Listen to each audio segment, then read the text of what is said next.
Hola, buenos días a todos. Reciban un abrazo cariñoso de parte de Azucajas, la agremiación que integra las cajas de compensación familiar del país.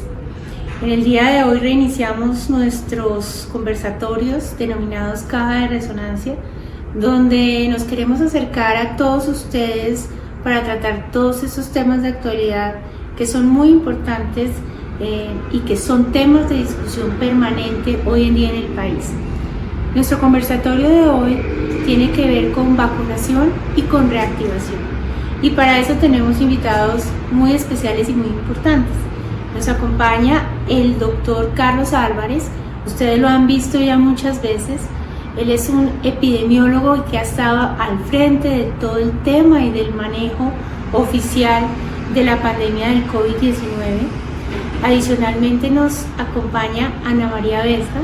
Ana María Vesga es la directora ejecutiva de la Cámara de la Industria Farmacéutica de la ANDI, que es una persona que ha sido promotora de la vacunación por parte del sector privado a toda esta fuerza productiva.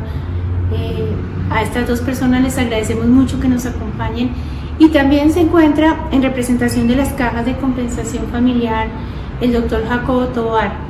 Él es el director de Confandi, una persona que ha estado muy de cerca en este proceso de la vacunación por parte de privados, de la reactivación de la fuerza laboral, que nos va a contar cómo las cajas desde hace más de 40 años vienen teniendo un rol fundamental en los temas de vacunación en Colombia.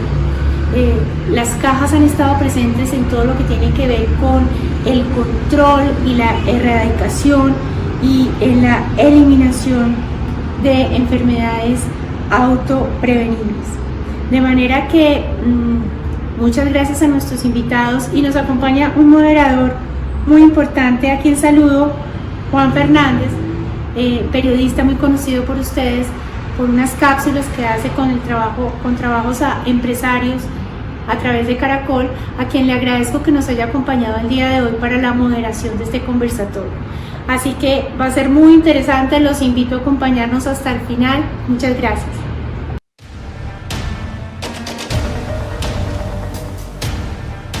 Las vacunas han sido clave para la evolución humana.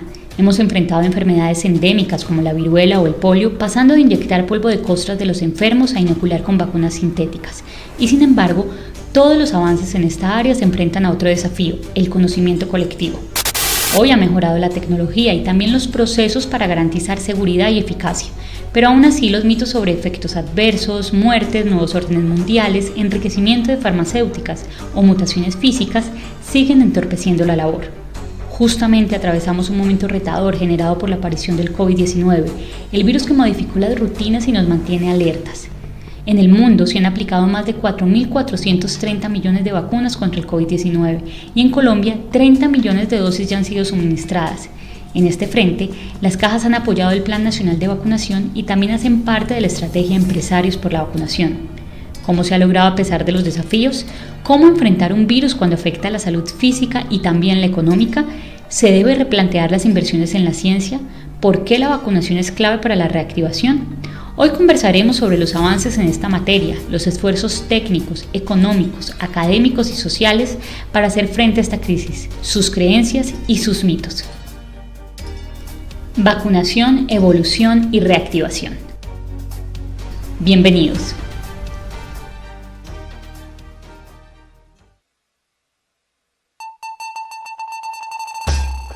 Para desarrollar esta temática en nuestro conversatorio Caja de Resonancia nos acompañan Carlos Álvarez, quien es epidemiólogo, vicepresidente de salud de la Clínica Colsanitas, miembro de la Asociación Colombiana de Infectología y coordinador nacional de estudios sobre el COVID-19 en el país.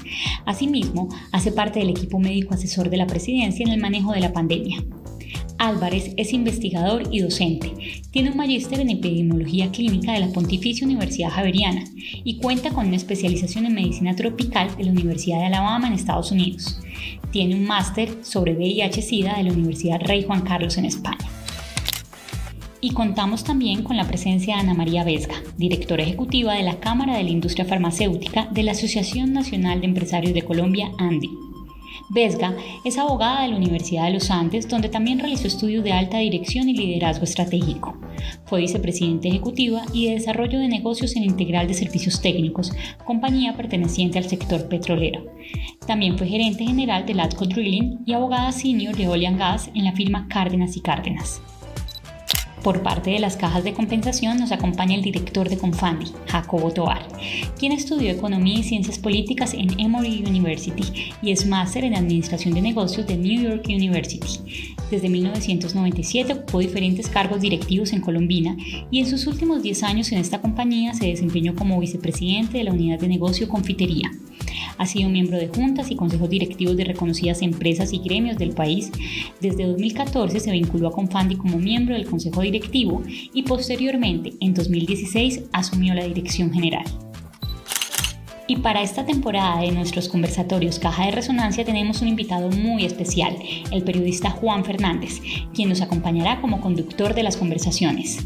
Fernández es politólogo de la Universidad Javeriana de Bogotá y becado del programa Balboa de Jóvenes Periodistas Iberoamericanos en Madrid, España. Actualmente es integrante de la mesa de trabajo del programa Mañanas Blue de la emisora Blue Radio, donde se especializa en temas de economía y negocios. En Noticias Caracol realiza historias de negocios y perfiles de grandes empresarios. Se ha desempeñado como periodista de negocios de la revista América Economía en Miami y corresponsal en Bogotá y Madrid. Ha sido editor de la sección de negocios del periódico El Espectador, así como gerente de su unidad de foros y conferencias.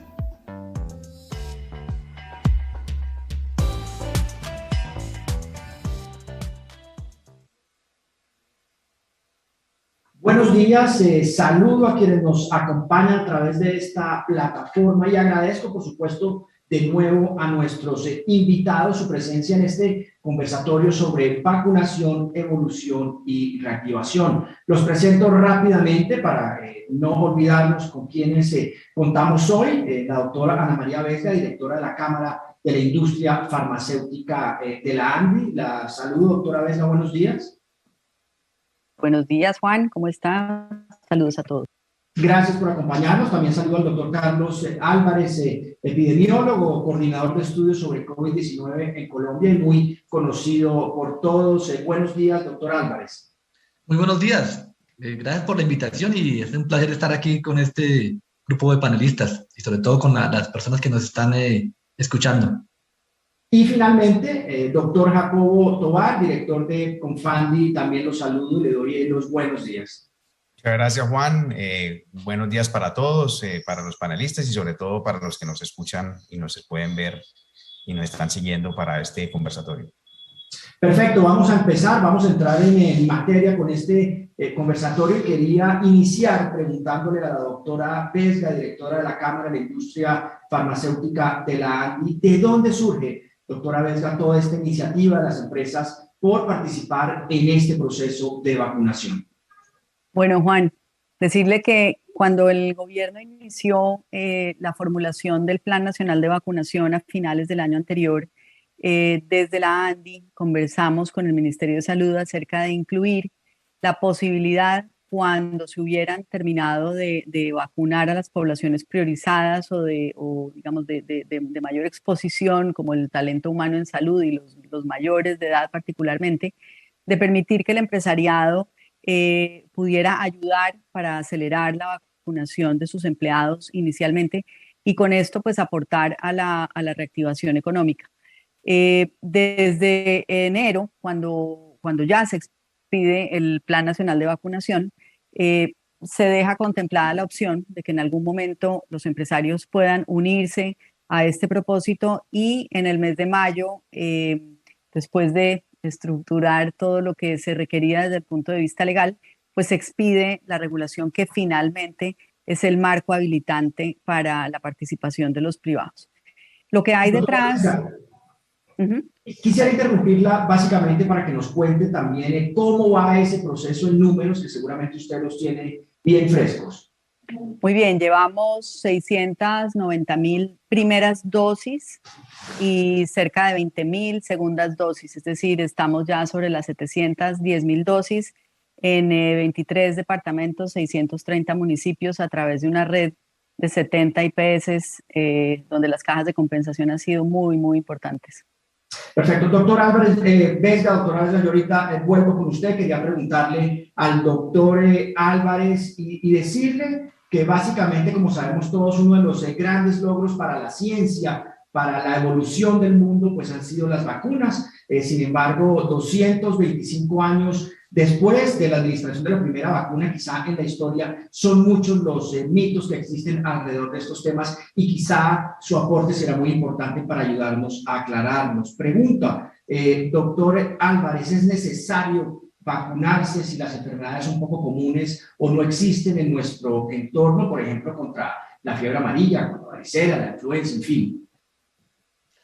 Juan, buenísimo la introducción que usted hace, porque definitivamente las vacunas son desde las medidas de salud pública que realmente han cambiado la historia de la humanidad y siempre han estado asociadas a ciertos mitos. Usted tocaba el tema de la vacuna de la viruela inicialmente, que el origen inicial fue del virus de la viruela a las vacas. Entonces, hay unas infografías muy buenas de los periódicos británicos de ese momento en que asociaban en que las personas cuando se iban a vacunar se iban a convertir en vacas.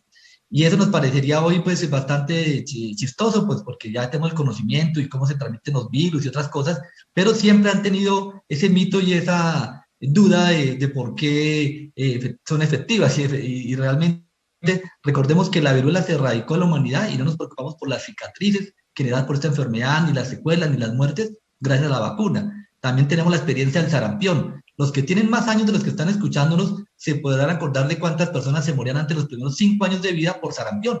Y era parte de la mortalidad por sarampión que ya para nosotros pasó a la historia. Ya es extremadamente raro, salvo un caso que tuvimos o un brote que se presentó por razones epidemiológicas, pero ya esa es una enfermedad que se controló. Y así podríamos decir las personas con el polio. ¿Cuántas personas tuvieron discapacidad por polio que ahora no la tenemos? Entonces, algunas veces nos olvidan lo que han logrado las vacunas en prevenir justamente que aparezcan esas complicaciones o esas enfermedades, incluyendo la fiebre amarilla, ¿no? La fiebre amarilla es una vacuna extremadamente buena y está controlada, es por la vacuna.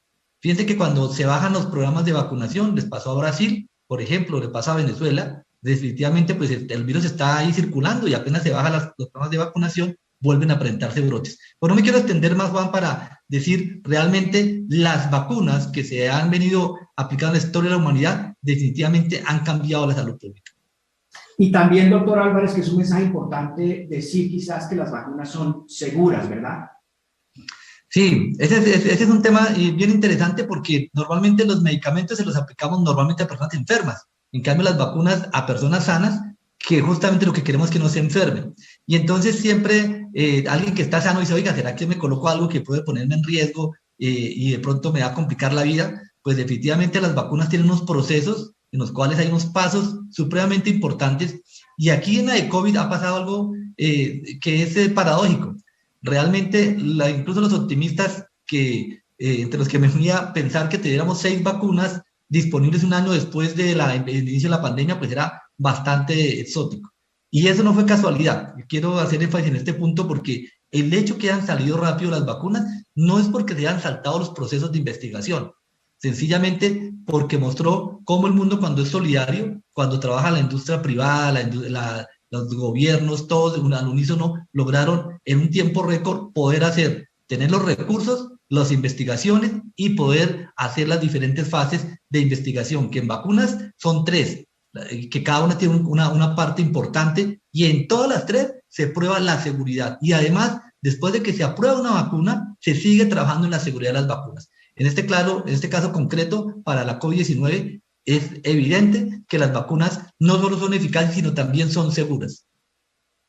Perfecto. Ahora, doctor Tovar, quería preguntarle, porque es importante conocer cuál ha sido ese rol de las cajas de compensación familiar durante la pandemia. Muchas gracias, Juan. Yo creo que, digamos que las cajas de compensación familiar son, de alguna manera, un sistema que está al servicio de una clase media vulnerable y que obviamente su rol principal es poder construir esa clase media, poderla solidificar, y de alguna manera sus servicios, sus bienes y servicios están al servicio precisamente de que esa clase media deje de ser vulnerable y sea una clase media robusta y estable. Digamos, durante la pandemia sucedieron muchísimas cosas y las cajas de compensación pues obviamente no fueron ajenas a ninguna de ellas.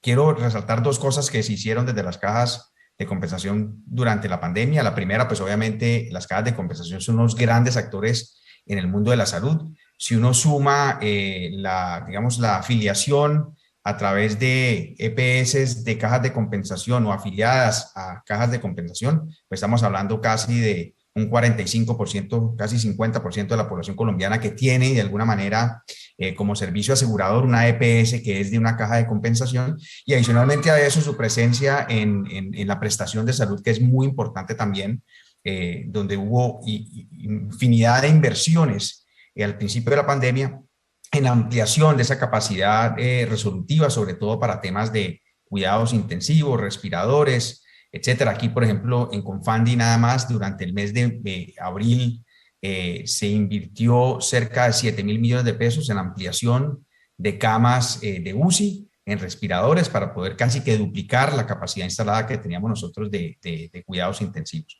Igualmente también fuimos un referente en el tema del subsidio para el desempleo. Las cajas de compensación en su conjunto a nivel Colombia pusimos al servicio de esas personas que acaban de perder su trabajo, producto precisamente de los primeros meses de pandemia, donde hubo un cierre total de la economía, más de 400.000 millones de pesos en bonos, en auxilio para esa clase trabajadora que había perdido su trabajo y que obviamente necesitaba un refuerzo, un espaldarazo y un apoyo durante esos meses tan difíciles que fueron los primeros meses de la pandemia. Perfecto. Ahora vuelvo con usted, doctor Tovar, y quería retomar con la doctora Vesga y preguntarle, ya que ustedes están tan cerca de las empresas, ¿qué acciones las empresas implementaron de manera efectiva para que su productividad no fuese afectada durante la pandemia, la movilidad, el trabajo en casa? Aquí era un tema de actuar con mucha rapidez y seguramente tiene algunas experiencias usted que compartirnos. Pues evidentemente cuando arrancamos la pandemia, lo primero que hizo el sector privado en conjunto con el gobierno fue el establecimiento de estos protocolos de bioseguridad que fueron sectoriales y que permitieron pues ir trabajando las limitaciones que imponía las cuarentenas, los cierres, las dificultades de transporte para poder acompasarlos con la producción. Realmente podemos hablar que en buena parte las empresas pues no tuvieron cierres definitivos gracias precisamente a la implementación correcta de esas medidas de bioseguridad y sobre todo a fuertísimas campañas de autocuidado. Yo creo que aquí hubo un trabajo muy importante de concientización alrededor de la importancia de la responsabilidad frente a la colectividad. Y eso ayudó en buena parte a que no tuvieran que hacer cierres en muchos de los casos totales. Y ahora con la vacunación, sin duda ha habido una labor muy importante de pedagogía alrededor de la importancia de vacunarse y esa es una capacidad enorme que tiene el sector privado frente a sus empleados de realmente motivar la necesidad de acudir a la vacunación. Claro, al final lo que uno ve aquí, doctora Vesga, es ese cambio en las dinámicas de las empresas en cuanto a la salud y la protección de sus colaboradores, que seguramente ustedes han logrado medirlo, ¿verdad? Sin duda, hay un impacto grande porque adicionalmente hay un sentido de pertenencia y compromiso también del trabajador frente a la empresa que lo hemos visto evidente en el entender esas medidas y el ajustarse a esas nuevas condiciones de trabajo. Creo que ha sido importante y bueno, ahora que pareciera que se asoma la reactivación, pues es también ver cómo realmente se arranca nuevamente ese proceso de la mejor manera para los trabajadores. Doctor Álvarez, quería preguntarle este tema que creo que es interesante para todos sobre las enfermedades, sobre los virus, y preguntarle si se realiza en nuestro país un monitoreo permanente de las enfermedades o los virus que a nosotros pues como ciudadanos puedan contagiarnos. Sí, en Colombia hay un sistema que se llama de vigilancia epidemiológica, en los cuales, dependiendo de las características de los virus, por lo que puede ser una amenaza en salud pública, se hace o se escogen ciertos agentes infecciosos para hacerle seguimiento, y son lo que justamente se llama el Programa Nacional de Vigilancia Epidemiológica. Y ahí hay una serie de virus en los cuales se busca exhaustivamente y se conoce cómo es la circulación en cada momento. Podemos hablar de virus reconocidos como el mismo virus del VIH, la hepatitis B, hepatitis C, para poner en contexto, pero también está en la vigilancia de los virus respiratorios. Entre esos, pues actualmente claramente el virus del SARS-CoV-2, el causante de la COVID-19, que en este caso también viene la vigilancia genómica, que es un nombre muy sofisticado, pero eso es lo que hace que en un momento dado el país diga que está circulando tal variante en una ciudad, o que la variante cambió. Eso no es casualidad, sencillamente es parte de la vigilancia que se hace entre las diferentes entidades territoriales, liderado por el Instituto Nacional de Salud, que es su responsabilidad.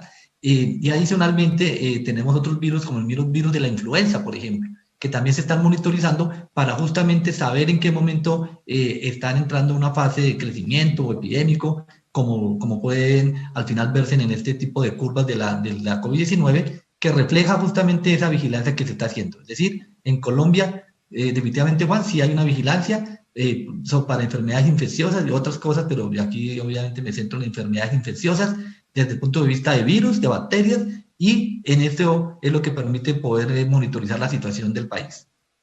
Doctor Álvarez, ¿y cree usted que el COVID-19 ha permitido crear una conciencia general sobre otro tipo de enfermedades que quizás antes ignorábamos? Sí, yo creo que definitivamente hay cosas que llegaron y ojalá no se cambien, ¿no?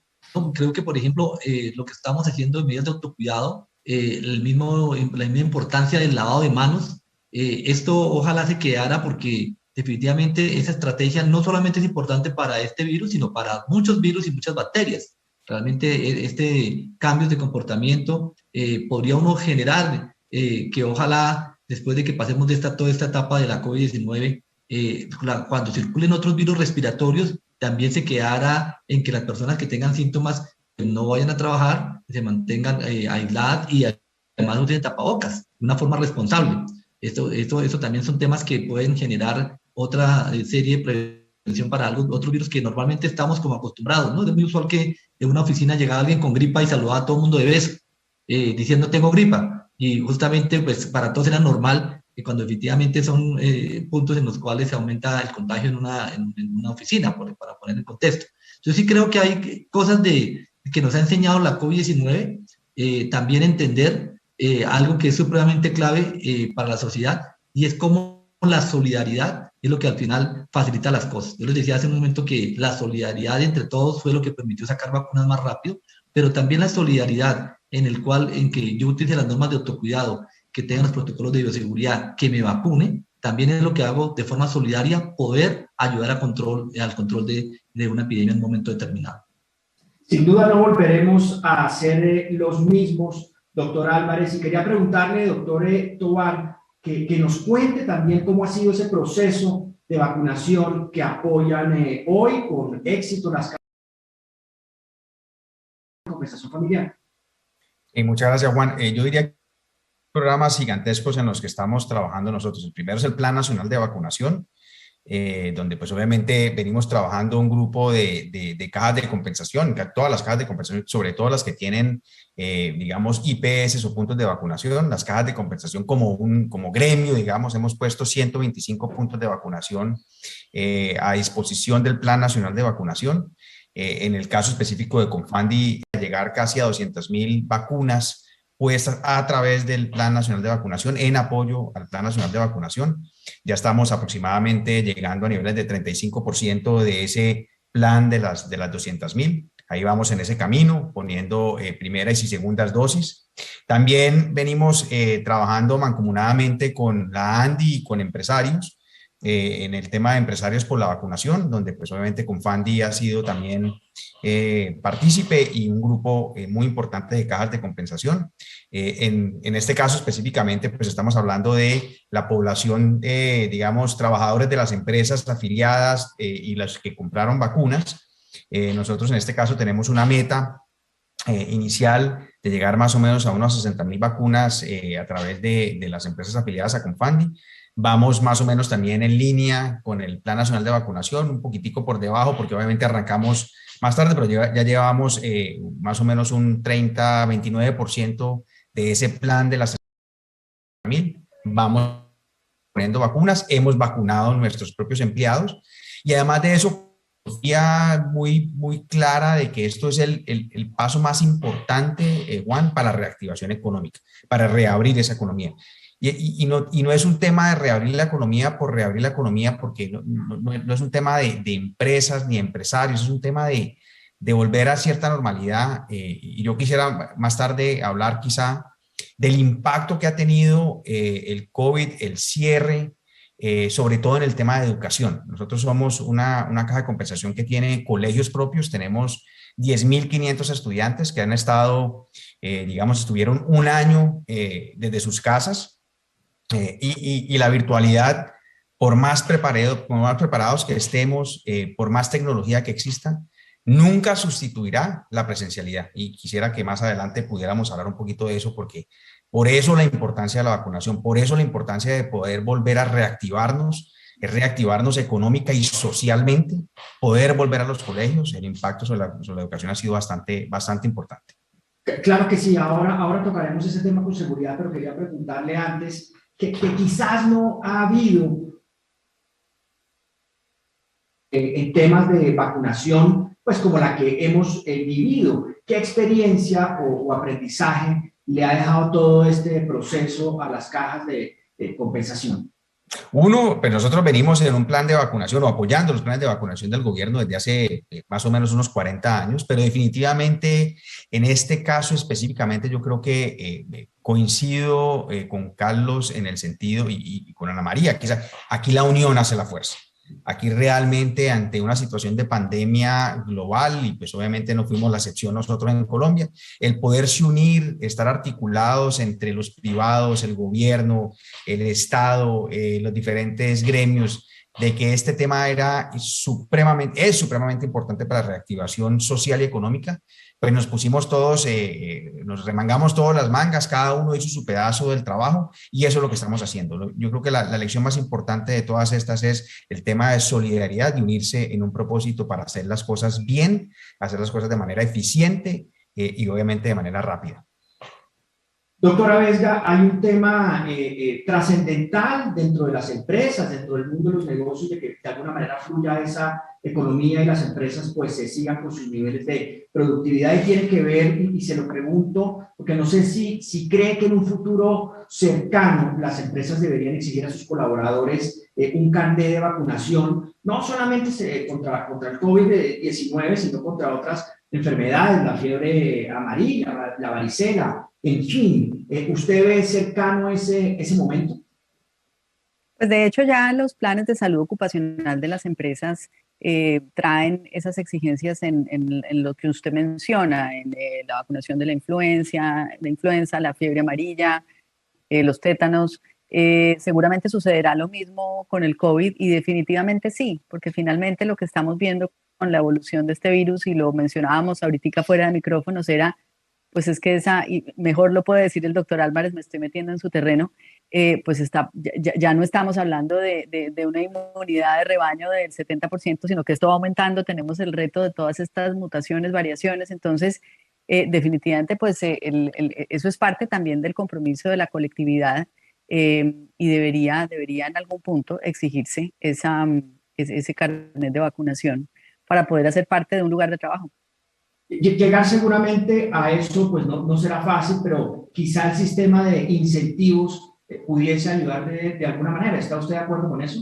Sí, sin duda. Creo que no toquemos la línea fina de la obligatoriedad de la vacuna porque nos enredamos, pero creo que sí debemos hablar de incentivos y desincentivos, definitivamente, a la población que se compromete con la vacuna y a la que no. Doctor Álvarez, a mí siempre me surge una pregunta y se la traslado porque quisiera pues, preguntarle, ¿usted cree qué tan duradero va a ser este entusiasmo por cuidarnos? Yo quisiera que fuera por mucho tiempo. Digamos que ahí uno trae a la memoria la experiencia de otras pandemias, ¿no? Realmente y probablemente la que más se acerca a una pandemia como la que estamos viviendo fue la pandemia de 1918 del virus de la influenza, porque tenía varias connotaciones parecidas. Probablemente la forma de transmisión, que es lo más importante. Esto hace que al final, una vez se toman algunas medidas, hay un miedo inicial, pues obvio, por el mismo desconocimiento a lo que nos enfrentamos, pero a medida que hay más conocimiento y empieza a haber disminución de casos y se empieza a controlar la epidemia, definitivamente recordemos que una cosa es controlar la epidemia y otra que el virus desaparezca. Aquí hay que ser claros en que definitivamente estos virus no van a desaparecer, probablemente van a terminar siendo otro virus más de forma endémica, con algunos picos que se generan en algunos momentos del año, de forma ya que no es un problema de salud pública, pero van a mantenerse.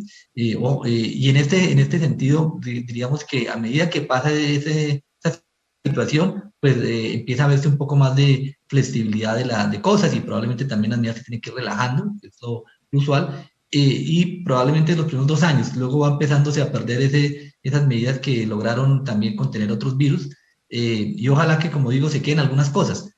Para mí, que se quedara el lavado de manos más el uso del tapabocas cuando tenga síntomas respiratorios sería muy bueno, sería un punto importante.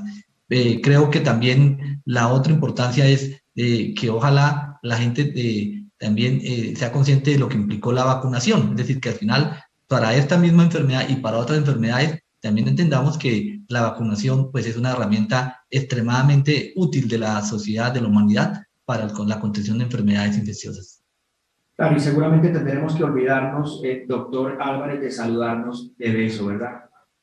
Pero yo diría que por ahora sí, es posible que cuando empecemos a tener un control esto puede ir cambiando, pero por lo menos yo sí creería que ojalá que cuando tenga gripa, o lo que los colombianos llamamos tener gripa, pues por lo menos sí lo olvidemos.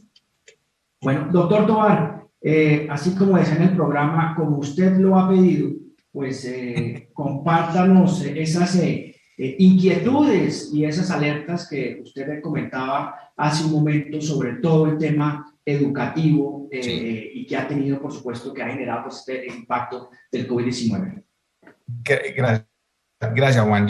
Y aquí lo mencionas porque quiero resaltar realmente la importancia de volver a la normalidad y volver a la normalidad social, social y económica. Digamos que las cajas de compensación tenemos 2 grandes servicios muy afectados digamos, por los cierres, por las restricciones. Uno de ellos es el de recreación, que ese, digamos, centros recreativos vacíos, pero uno lo que sabe cuando uno ve un centro recreativo vacío por un cierre es que hay personas en su casa pasando un mal momento. Uno sabe que el tema del ocio, el tema del salir al aire libre, poder disfrutar de esas instalaciones es importante en la consolidación de la familia, en la consolidación de una armonía familiar. Entonces, pues obviamente golpea mucho.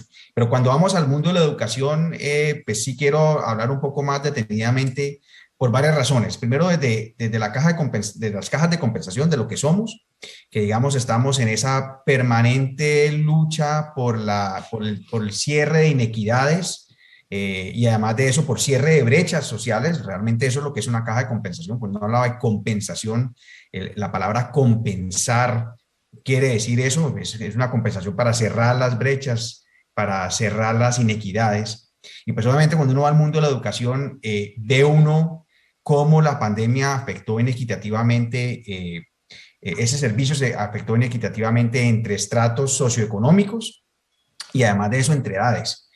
Y aquí también me pongo el gorro de padre.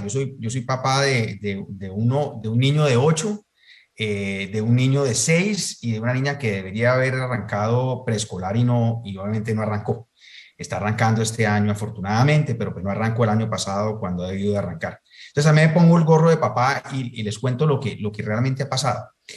Lo primero es que cuando todos los estudiantes tienen que ir para la casa, pues obviamente empieza a haber un tema de qué colegios están mejor preparados para la virtualidad y qué familias están mejor preparadas para la virtualidad, digamos, para la educación virtual de sus hijos.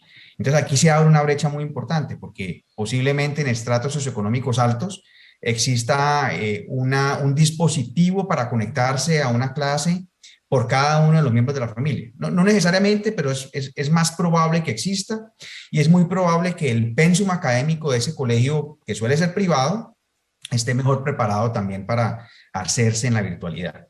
Cuando uno va bajando a través de los grupos socioeconómicos, eso se desdibuja. No solamente la institución educativa puede que no tenga los mecanismos para dictar su pensum a través de la virtualidad, y cuando uno va a la familia, posiblemente haya un solo ordenador por casa, un solo computador, un solo dispositivo donde se pueda conectar, y si son 2 o 3 personas las que están recibiendo educación virtual, las cosas se empiezan a complicar. Entonces ahí se abre una brecha muy importante, que es una brecha que golpea la formación de nuestro futuro, de personas que serán nuestro futuro en una etapa crítica de formación.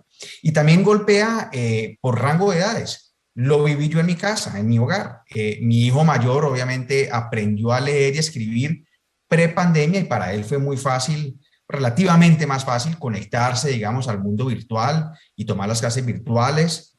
El de 6 años, que cuando arrancó la pandemia, pues obviamente tenía 5, estaba apenas en esas etapas, en esos pinitos de arrancar a leer y a escribir en sus clases presenciales cuando se cerró la economía y se cerraron los colegios, y pues obviamente las dificultades que ha tenido durante un año largo de virtualidad han sido bastante complejas. Entonces yo creo que el tema, ahí quiero resaltar por qué es tan importante realmente reabrir la sociedad.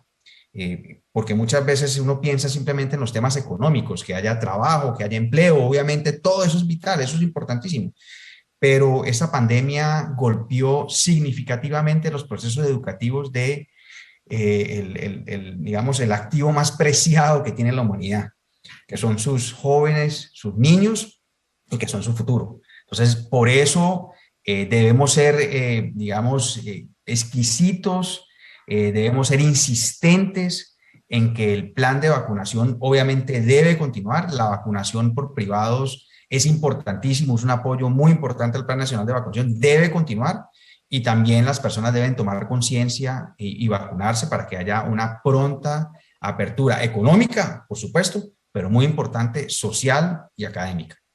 ¿Y de qué manera específicamente han acompañado ustedes a sus afiliados en todos estos procesos? Gracias, Juan. Nosotros obviamente a través de nuestros colegios nos preparamos, digamos, a velocidad de la luz para poder pasar de una educación que era 100% presencial a una educación que empezó a ser 100% virtual. Nosotros pasamos de virtualidad de marzo del 2020 a abril de 2020, ya estábamos 100% en la virtualidad.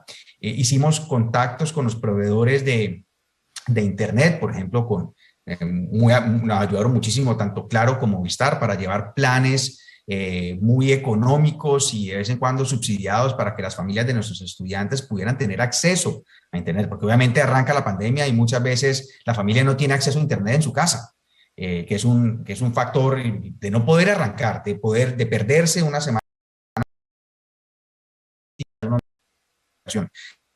Eso hicimos un plan de adquisición de tablets para nuestros estudiantes para que pudieran trabajar y estudiar desde su casa. Pero pues ese es algo que pudimos hacer nosotros en nuestros colegios de Confandi, pero eso no se pudo hacer a nivel nacional, por supuesto. Ahí se me queda otra cosa, Juan, por fuera. En muchas familias de escasos recursos, el ir al plantel educativo no solamente ir a aprender y a educarse, también hace parte de darse el desayuno o el almuerzo. No se puede proveer en la casa porque es un hogar de escasos recursos. Eso también se vio bastante vulnerado pues, durante la pandemia. Entonces, obviamente, el apoyo que dimos nosotros a nuestros estudiantes, obviamente redujimos el costo de la matrícula, lo pusimos para las familias más necesitadas que habían perdido trabajo, lo pusimos a costo cero. Durante los meses que estuvo la persona sin trabajo, cesante, cuando volvía a engancharse, pues obviamente volvía a tener un cobro de algún tipo de la mensualidad, pero pues ya la matrícula estaba en cero. Y así sucesivamente hicimos varias cosas para apoyar a nuestras familias.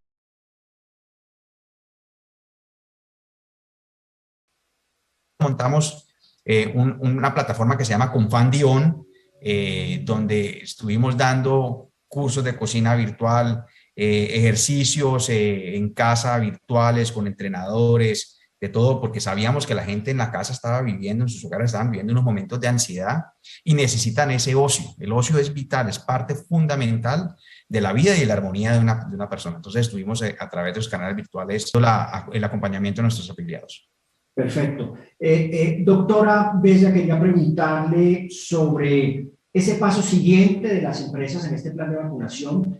Supongo que quieren incrementarlo, pero creo que también es muy importante para ellos, y usted lo debe saber, poder llevar ese plan a sus regiones, a los lugares realmente donde ellos operan y que muchas veces son sitios alejados. ¿Nos puede contar sobre esa experiencia con las empresas y este proceso?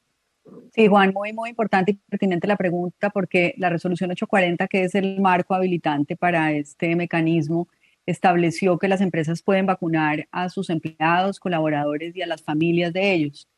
Al tiempo que estábamos vacunando y con la aceleración del Plan Nacional de Vacunación, nos empezó a suceder que las empresas nos reportaban que los familiares, que los empleados ya se estaban vacunando a través del Plan Nacional de Vacunación, y hemos visto en las últimas semanas excedentes de vacunas, excedentes para el volumen que compraron las empresas. En ese escenario iniciamos una conversación con el gobierno nacional que tiene ya hoy un fruto concreto, y era la posibilidad precisamente de ampliar el marco o el alcance de esa vacunación a las comunidades y población en área de influencia. Y suceden dos cosas y me parece importante resaltarlas. Más allá de darle uso a esas vacunas y por supuesto de que las empresas no se quieren quedar con esa inversión sin utilizar, hay un elemento muy poderoso desde el punto de vista de entorno social, de política de responsabilidad social, que las empresas potenciar a través de vacunación. Entonces, evidentemente llegar con los planes de vacunación a los lugares, a las comunidades, le hablo de lo que, y lo hablábamos hace un momento con Jacobo, lo dicen las empresas petroleras, las empresas agroindustriales, las empresas mineras, que tienen fuerte presencia regional. Dicen, hombre, realmente es muy poderoso lo que se puede hacer, porque además nuestra vacunación está llegando inclusive a lugares donde el plan no está llegando. Entonces, en esos lugares remotos donde está la infraestructura de las empresas, pues es muy positivo poder aprovechar la presencia de las compañías, su infraestructura, repito, para poder vacunar a esa población. Entonces, en concreto, el Ministerio de Salud está expidiendo en consulta pública esta semana una modificación de la resolución 840 que nos va a permitir ampliar ese marco, y ese es el siguiente paso en este mecanismo de participación. Bueno, fíjese que ahí hay noticia, y quería preguntarle también sobre el clima empresarial. ¿Cómo usted siente a las empresas después de este plan de vacunación que ha iniciado por parte del Estado, del gobierno nacional? ¿Los ve optimistas? ¿Ve a una economía quizás tratando de tomar su carril nuevamente? Pues evidentemente sí, yo creo que este país está probado en resiliencia y realmente en optimismo. Pues tenemos los resultados que hemos visto en las últimas semanas ya de positivos y en números negros de crecimiento industrial.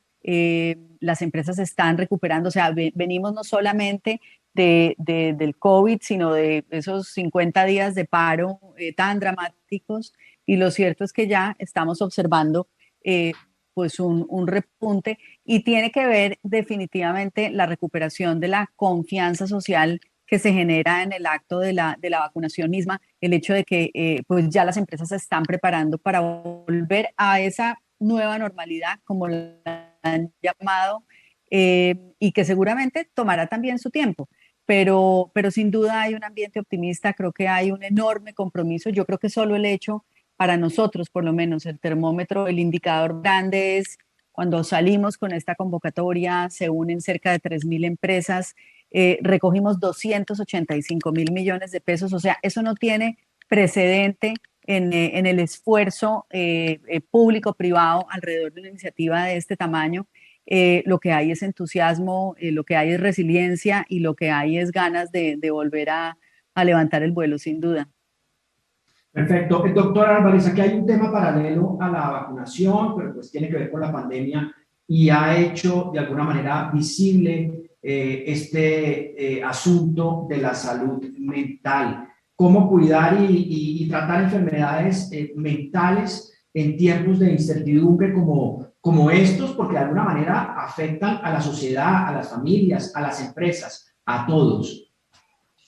Bueno, Jacobo ya tocó un tema supremamente importante y es la salud mental de los niños, ¿no? Yo creo que aquí en este el balance uno es el riesgo de enfermedad biológica por la misma COVID-19, pero también todo lo que se asocia alrededor de los cambios de comportamiento que nos ha tocado, nos ha llevado la pandemia, no solamente, pues obviamente los niños, también los adultos, lo que implica desde el punto de vista de salud mental y también la misma recuperación del control de otras enfermedades, de otras condiciones clínicas, ¿no? Que justamente también el sistema de salud tuvo que haberse enfrentado a priorizar la atención de la COVID-19 y probablemente en algunos casos se mantuvo el mismo nivel de atención, pero en otros casos hay que fortalecer la atención de otras condiciones crónicas.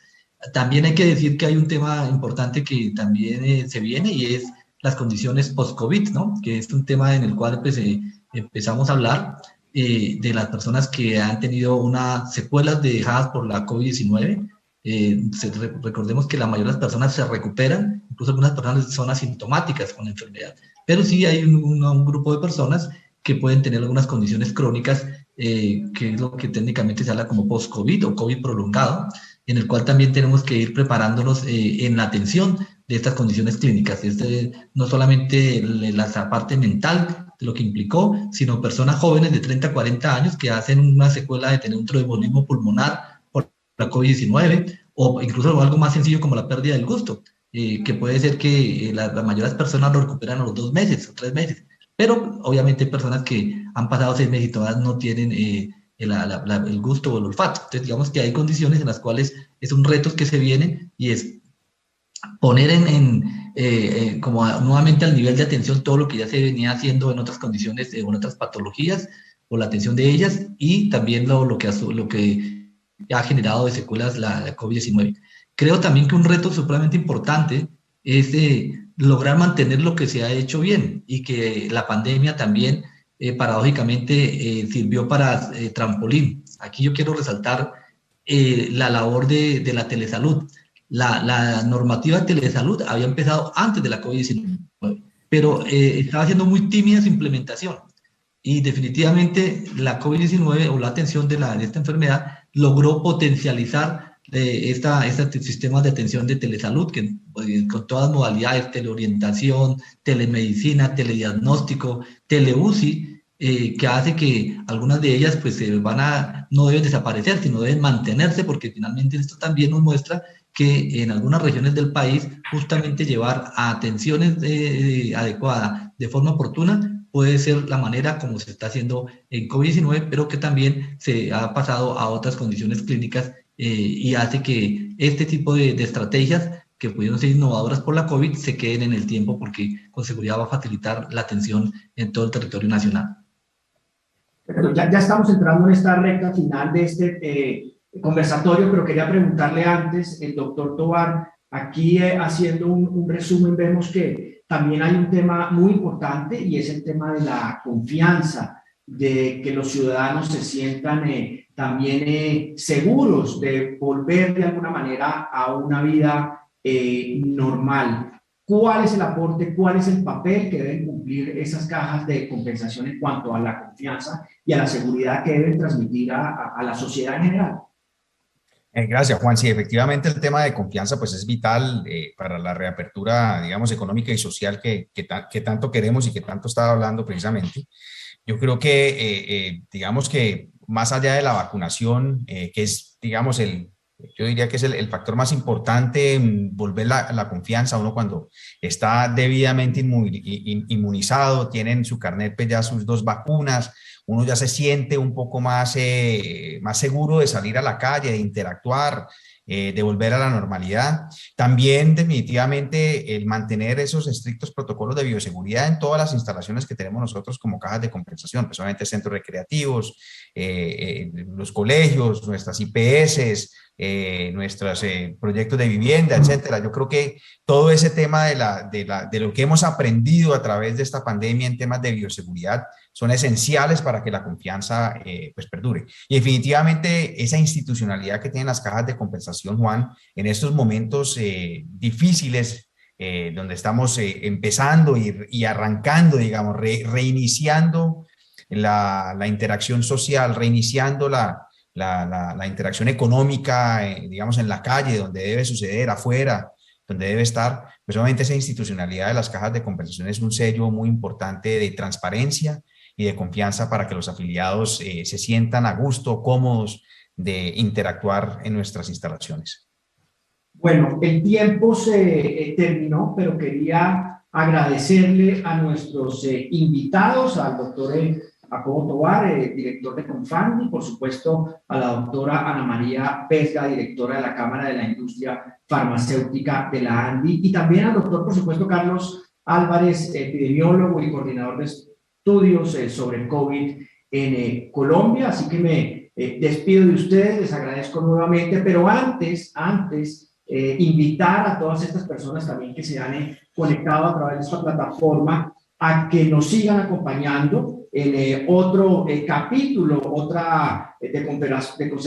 conversatorios de esta caja de resonancia, y los invitamos por supuesto a conectarse el próximo 26 de agosto a las 10 de la mañana en un segundo capítulo donde la conversación girará en torno a la productividad y respondiendo preguntas bastante interesantes en cuanto a la dinámica de la reactivación económica, cuáles son los retos que enfrentamos también y qué oportunidades existen para el sector empresarial en medio de la crisis. Así que los despido y nuevamente gracias por acompañarnos en este espacio tan valioso. Gracias, Juan. Muchas gracias.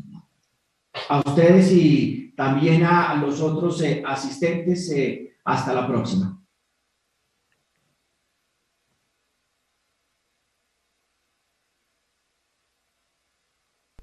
Agradecemos de manera especial a las cajas que hicieron este espacio posible: CAFAM, Colsubsidio, Confama, Confamiliar Risaralda, Confandi y Compensar. Las cajas de compensación estamos contigo, desde esa primera luz en el nacimiento, protegiendo el camino de la primera infancia y abrigando las necesidades familiares, aprendiendo desde el jardín, el colegio, el instituto o la universidad para abrir las puertas de la educación y sus oportunidades. Estamos contigo cuando recibes el sueño de una casa propia y nos convertimos en la extensión de ese hogar, en espacios para el tiempo libre, la diversión y la alegría. Así te acompañamos a conocer nuevos destinos con viajes fantásticos a través de libros, paisajes o aventuras. Allí estamos para cuidar tu salud, para darte una mano en esos momentos difíciles cuando tienes que conseguir un empleo o protegerte cuando lo pierdes. Y sin dudarlo, somos ese apoyo cuando los años llegan con la palabra mayor. Por eso, hoy más que nunca, aquí estamos, transformando este momento difícil con nuevas formas para ver la vida. Y aunque aplazamos la posibilidad de ver nuevos lugares, estamos haciendo un viaje hacia el interior de nosotros mismos, donde la distancia nos lleva a encontrar el camino para sentirnos cerca. Y allí entendemos que cuidarnos es cuidar a los demás y que querernos es querer a los demás. Descubrimos juntos que un hogar se puede convertir en una escuela, un restaurante, un gimnasio o un teatro para aprender entre libros, recetas y canciones la mejor lección de democracia. Comprender que todos somos iguales y por esa lección estamos contigo.